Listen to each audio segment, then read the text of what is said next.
Welcome, in this video we will see working of an ethical hacker.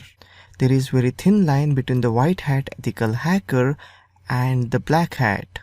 Sometimes unknowingly you do black hat ethical things and get into trouble.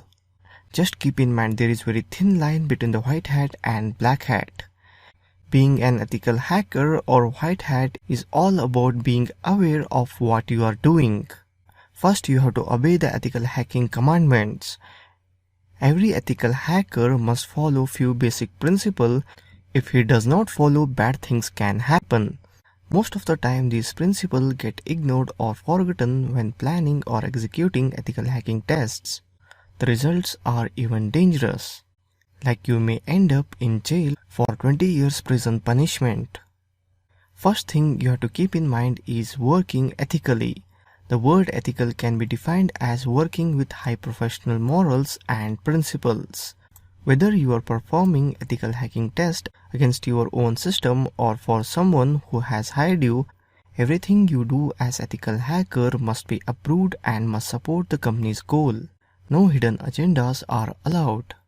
Trustworthiness is the ultimate objective. The misuse of information is absolutely not allowed. That's what the bad guys do. Second is respecting the privacy. Treat the information you gather with complete respect. All information you obtain during your testing, from web application log files to clear text password, must be kept private. Third, not crashing your systems. One of the biggest mistakes is when people try to hack their own system, they come up with crashing their systems. The main reason for this is poor planning. These testers have not read the documentation or misunderstand the usage and power of security tools and techniques. You can easily create miserable conditions on your systems when testing.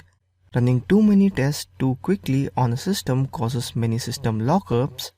Many security assessment tools can control how many tests are performed on a system at the same time. These tools are especially handy if you need to run the test on production system during regular business hours. And then executing the plan. In ethical hacking, time and patience are important. Be careful when you're performing your ethical hacking tests. A hacker in your network or an employee looking over your shoulder may watch what's going on. This person could use this information against you.